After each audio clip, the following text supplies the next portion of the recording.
Hello Voices, my name is Joe Troy and I'm a multi-award-winning voiceover and host of a VOICEOVER'S audio adventure podcast, a bi-weekly show where I learn about the voiceover and audio industry and share with you all the stories, tips and tricks along the way.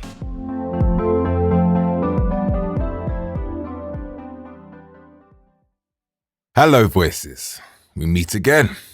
Get ready for another adventure. This week, we are going to be focusing on the wonderful world of radio.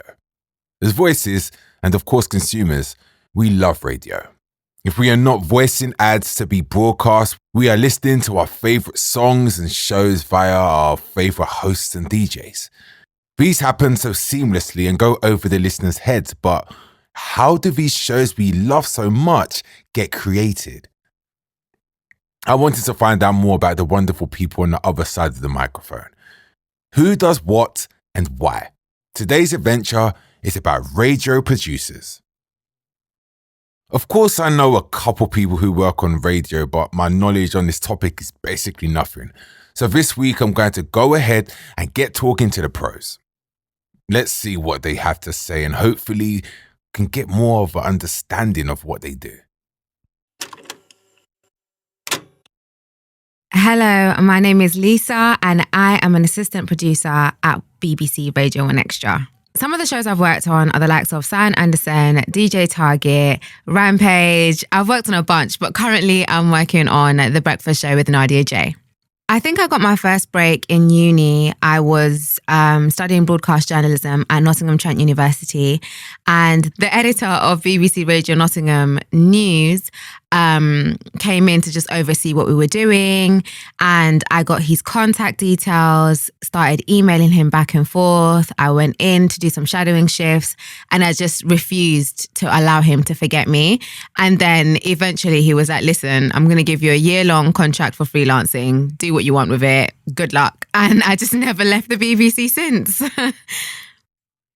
I think a common misconception about my job is that it's just all fun and games. There's actually a lot of admin and a lot of like serious meetings that go into creative ideas. I think sometimes I'll be telling my friends, oh, you know, I'm working at Wireless, and they'll be like, oh my gosh, so fun. Like, can I get a +1? And I'm like, no, it's a job. I'm working. I've got things to do. A tip that I have for anybody who's trying to get into radio would just be go for it. Don't wait around. Don't try to be perfect. Network, network, network. It's really who you know sometimes, not what you know. You will learn on the go anyway. There's no point, no need trying to be perfect. I wasn't perfect and I just continued learning. And that's the thing about this industry. Like, it's always evolving. So just go for it, enjoy, have fun, and yeah, network. That's all I have. Hi, my name's Paul McLaughlin. I am 48, that's right, 48. And I'm a breakfast show producer who breakfast show produces in the West Midlands for free radio across Birmingham, Coventry, Warwickshire, and most of the West Midlands, to be honest.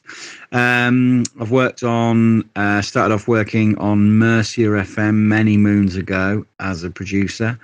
Before that, I started off working at Kicks 96 as a presenter and a bit of a runner, really. And then I've worked at Hallam FM on their breakfast show.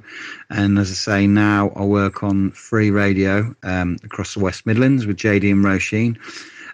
Started off as a bit of a producer on that show, but now I'm more presenting wise as well. I have more of a chance to speak on the show and just do stupid things like most people do on breakfast shows. So yeah. My first break came many years ago when I was just out of school, really, and my brother had written off to a local radio station that I mentioned earlier, Kicks 96, seeing if there was any voluntary work going there on my behalf. I didn't even realise he'd done it, and I got a letter through the post, because in those days we were sending out letters, and they invited me down. So I just went down there, and I helped out on the drive time show, just getting travel reports done and just helping out with various phone calls and whatnot. And from there on, I basically worked my way up to become a presenter there. then eventually getting a producer's job there at some point, which was quite weird. So yeah, that was my first break. So, you know, a bit of voluntary work. I was also working in a bar at the time, so wasn't getting paid for it, but you know, that's what you got to do in this day and age. Well, I mean, when I first started, the job has changed from when I first started, because when I started, it was CDs that they were playing in little machines, and now it's all digital. Press a button, load up your whole hour-long music segment, and fill in your little links. I mean, your ad breaks are already in there. We used to have to put carts in for ad breaks. We used to have to time things perfectly, write down the times of each song that we were going to play out, and basically just it's quite hands-on pretty much. Whereas now, you know, you can. It's all lined up for you. All the songs and your hour is all segued for you, and it's all in place for you at the touch of a button. So, should something go wrong and, you know, a microphone doesn't work, you can still play out the show. Whereas, you know, if you nip to the loo halfway through the early days of radio and your CD stopped, then you'd be screwed. But yeah, over the next 5 years, 10 years, it's going to be quite a bit different. I think it'll change even more. A lot of shows are becoming more networked and remotely done as well. So we don't have to be in the studio anymore. We can just do it from wherever. So that's how I think it will change. A lot more bigger shows be networked across the country as well. One bit of advice is just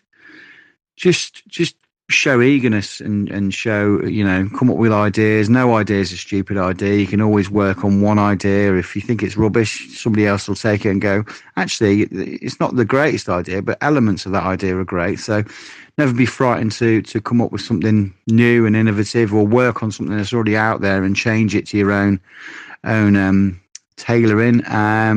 Also, just listen to other stuff that's going around and watch, you know, social media, TikTok, Facebook, Instagram, all that sort of stuff. Have a little look at stuff that's on there, the videos on there, and it gives you great ideas for show content. Most people are doing what other people are doing, slightly different. So everyone's doing it. Don't think you're nicking someone's idea unless it's a blatant rob. But yeah, just have a listen about, show eagerness, and know, you know, no idea is a bad idea.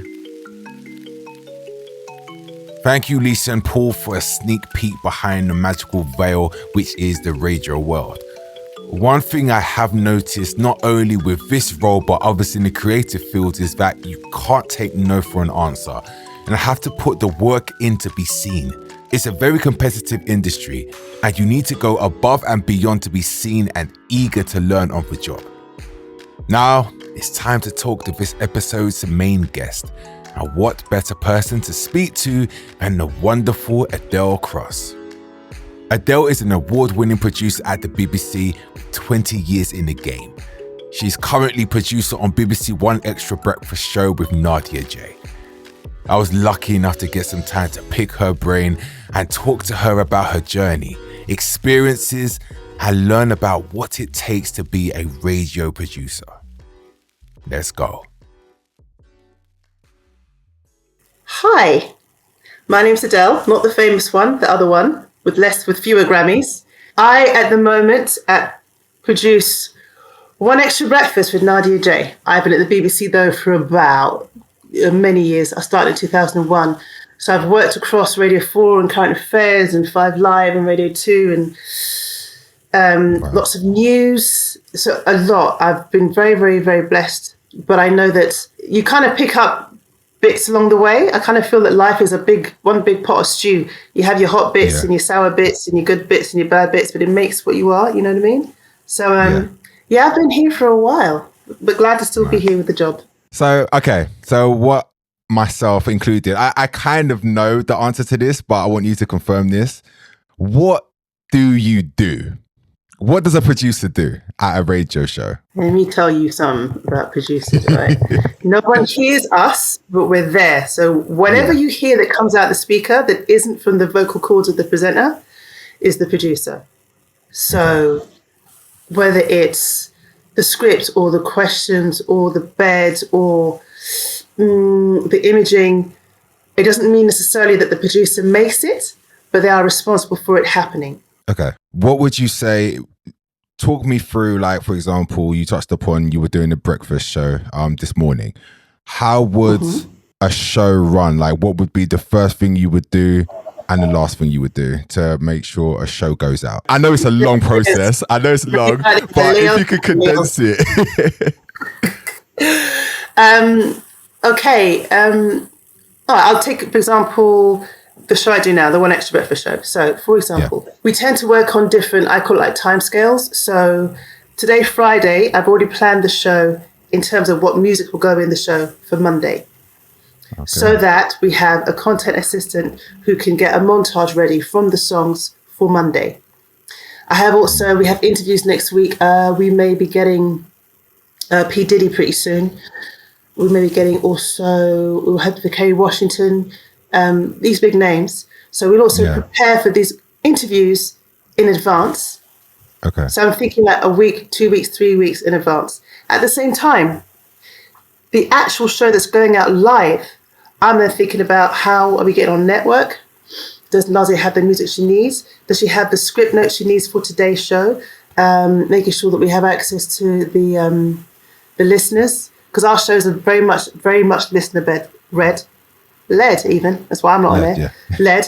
So it's how are we going to collate the listeners? How are we going to get the audio out? How are we going to get this stuff done? I tend to think in terms of the show, and I'll nudge my assistant producer to think in terms of half-hour chunks. So say, for example, our show runs from 7 to 10. Say 8 o'clock comes around, and I'll say to my assistant producer, is everything ready for the 9 o'clock? Yeah. So she's looking ahead to the next half hour, that the music's in, is complied, is clean, etc. So that way I'm looking across all kind of the whole time scale of the whole show. So it isn't a simple answer, because as the lead producer on a series, which is essentially what it is, you're thinking about today's show, you're thinking about this minute, make sure no one swears, and thinking about the Christmas show and the next week's show and the birthday shows, you know what I'm saying? So it depends entirely on how we're thinking. But my brain tends to work on 7 to 8 different time frames at the same time. So I can I have to be able to split between what we're doing now and what we're doing in a minute, because I also got to let other people know what's happening. So ultimately, you are creating the show from start to finish, for the creation to the delivery of it, and then you insert the radio host. And so basically you're guiding them. They do their thing, but you guide them in the direction they need to go to execute the ultimate goal. Is that correct?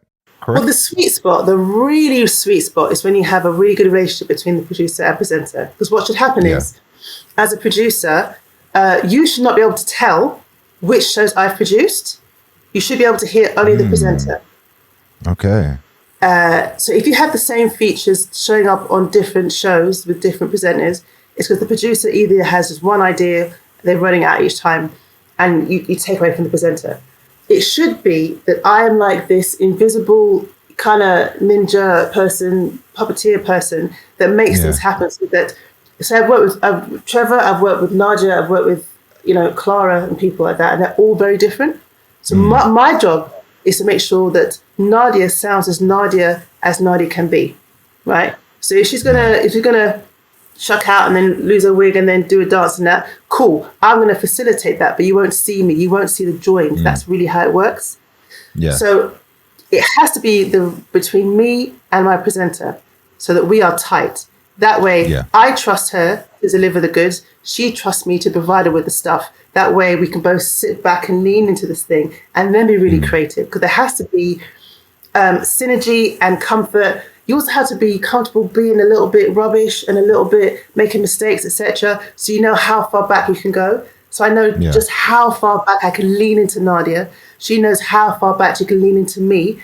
And that's where we are. And that's where we start the show. And that's how we can continue. What would you say is the most challenging part of your job? It is the psychology of being a producer. It is twofold. First of all, I've worked with different teams. The team I'm with currently is actually one of my favorites, which is why I get up at 4 a.m. If I didn't like the team, I wouldn't be here. Because you cannot be flipping, carving sleep out your eyes at 4:30 and downing some tea, get in a taxi and be mashed up for 5 days out of 7 and not enjoy your team. It has to be that way, yeah.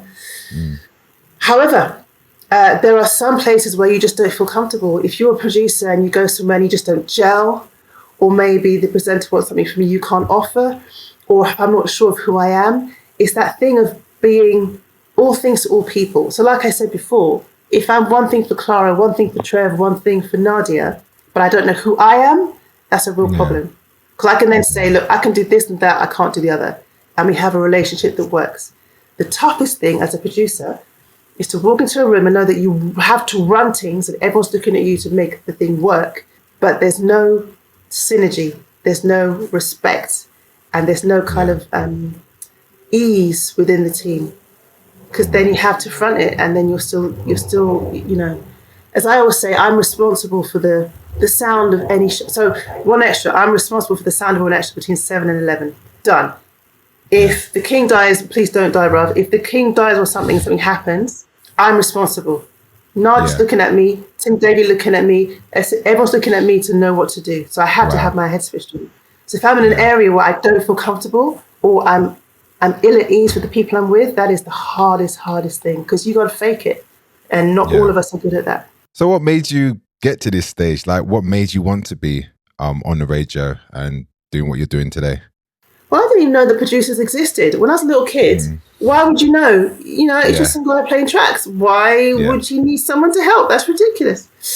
And then when I came out of university, that whole thing where I didn't know what I wanted to do, but I knew what I didn't want to do. So interestingly, I did French and Italian. I didn't study media studies. I did languages, right? And my essays were always late. So I was really, really good at typing mad fast. There's a point to this. So that meant that I joined this this agency for kind of secretarial PA people. But because I typed so quickly, I can get into these different spaces. And one day they just suggested working at Radio 4 just for a week, Adele, not for long. You know, just going to be a PA, whatever. And I was there for a week. And the week became a month, 6 months, 21 years. So essentially, I really fell into it. I didn't even know it was a thing until I got there. In fact, the first day I was there, and again, I was Gwyn Williams' PA. She's amazing. She was editor at Current Affairs. I'm doing PA stuff. I'm like, yeah, cool, here's a meeting, whatever, whatever, right? And then at one point they asked me to start writing scripts, and that means to kind of type stuff up. Yeah. Now, I don't know if everyone knows this, but there's a whole department in Radio 4, actually on 5 Live at the BBC, called the Obituary Department, where they do the obits. So my girl now, that's me, by the way, this is about, I don't know, 15 years ago, I started writing scripts and writing them up, and one said Margaret Thatcher had died. I'm like, oh, snap, I didn't know she died. I thought, I'm really quite dull. I should not be in this department. It took me about 3 months to realise that she hadn't died. It was just an obituary for when she does finally leave the planet. So I'm there, there's bare people. I didn't know that he died. Did like Barack Obama died? They didn't die, Adele. This is the whole department that we're talking about. Crazy. So I kind of learnt on the way what there is. You understand? So I didn't even know there was a producer. Didn't know there were obits. I didn't know a thing. All I knew was, I'm here for a week, I'll do what I can. But I think because I didn't get the training in terms of media studies, I have been the kind of person to open my eyes wide and learn. So cute. I have to learn. Yeah. So I kind of fell into it. And I knew that my first story was 9/11, which is massive. So then I was really news-based and did financial programs on Radio 4, like Money Box and In Business and that. And I was grateful. I'm in a place where people are so intelligent and so kind and so generous. But you know what? Inside of me, I really knew I needed to have something young and to do with music. So I eventually got my way out of news into live programming. Did Radio 1, One Extra, Radio 2. And you had to kind of feel your way and find your way. What's the difference between the two for you personally? Between what? The more journalistic stuff you were doing before to the music side of things? It depends on what feeds you, man. Yeah. It's what feeds you. I am grateful to God and all above for the training I got on the news team, though, because it's second to none. It's second to none. There's no question. There's a journalistic nous that, like, you can smell a story, you can tell them that doesn't add up, or you can kind of feel it in your bones. When I'm watching these guys now, and some of them I know, I've worked with at Newsbeat, who are in Ukraine or in Israel, and you think, yo, you guys are really in the thick of it. Yeah.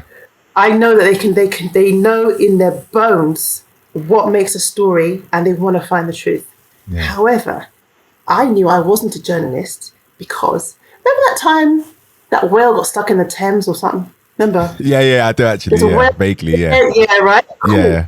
I thought, so I went out for lunch, came back, and someone called Maddie Savage, who was a journalist, ran down the stairs to meet me. Adele. I was like, what? She goes, I get to go and report on the whale now. And I thought, good for you. I'm going to eat my Pret sandwich because that doesn't interest me at all. And that's when I realized this is not for me. Yeah. However, discovering artists and being in the thick of something that's musical. For example, I moved from there to Radio 1, and I was on Raz's show, Raz Kwame's show. Yes, yeah. And he used to do a show about finding British talent.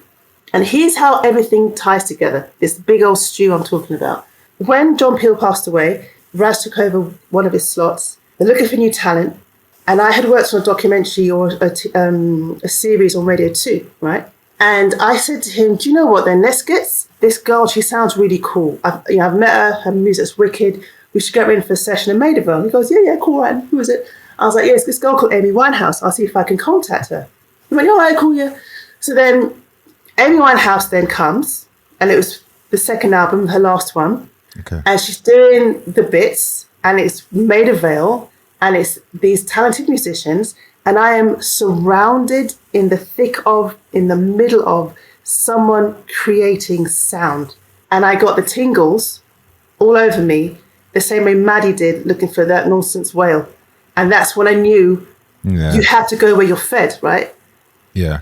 So that's how I know the difference. It's like, it's spotting a musical talent as opposed to spotting an excellent story. You either have it or you don't. You can smell it or you can't. Where do you see radio production going in the next 5 to 10 years? How do you see your job changing? If only you could see your face right now.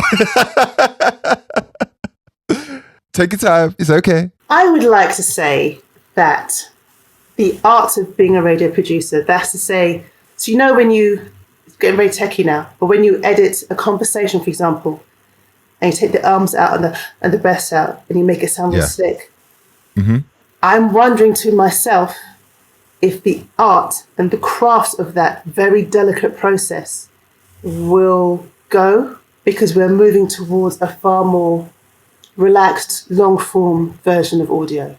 So podcasts, for example, there is not as much need to take out the ums and the ahs and because you have time to chat about whatever and just take a breath and then do a thing and then burp if you want to. It's fine. It'll stay in the podcast.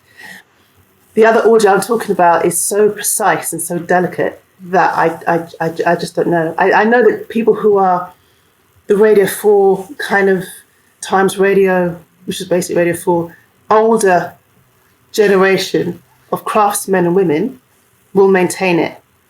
And there are shows like The Skewer on Radio 4. Again, it's a comedy show, but it's won multiple awards because the delicacy in the audio is so intricate and so it just grabs your imagination, and it's almost like a scientist has taken the audio and mangled it together and made something beautiful.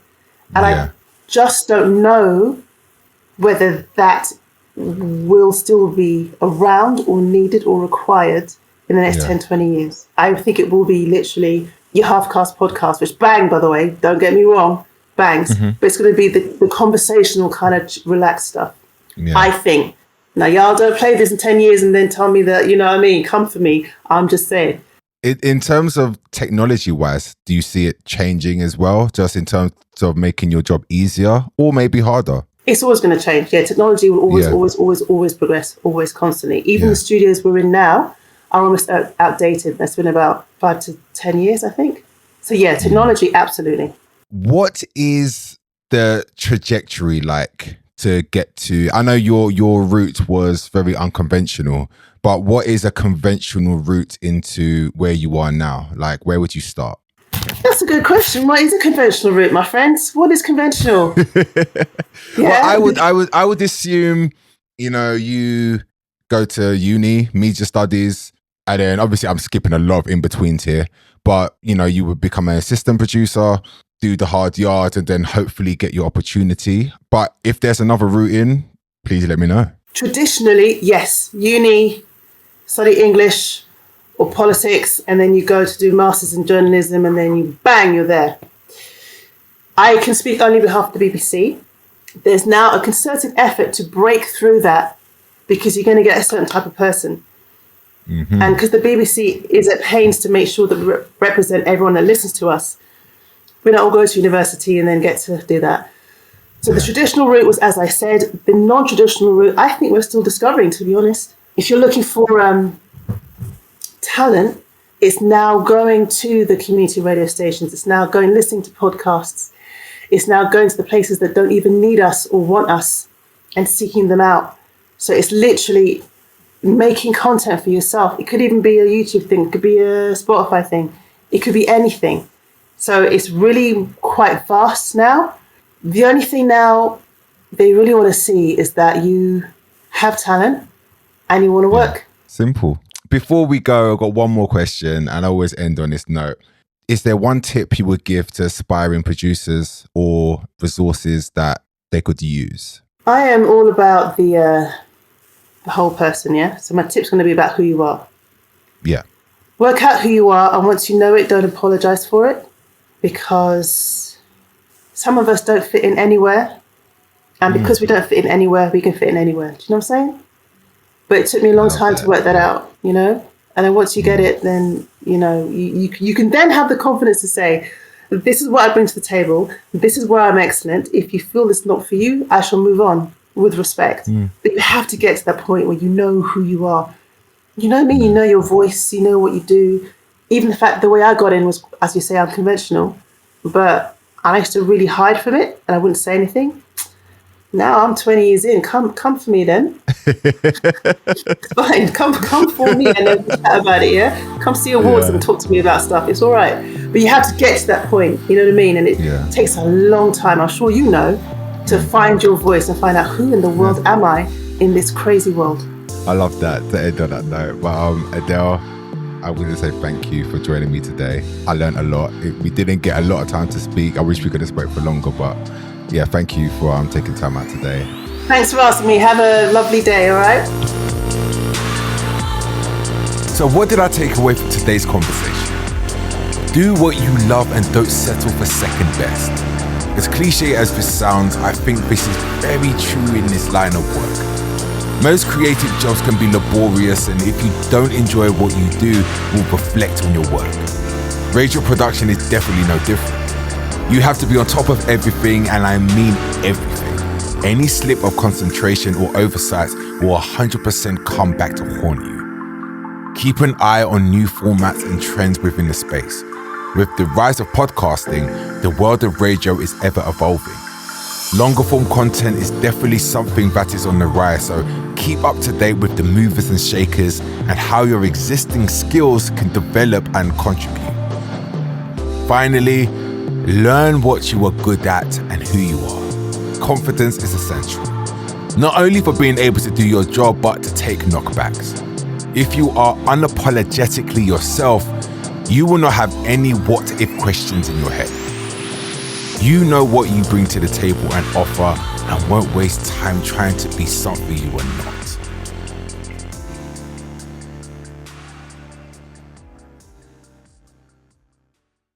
Thank you, Lisa, Paul, and of course, the wonderful Adele for taking time out to educate and inspire.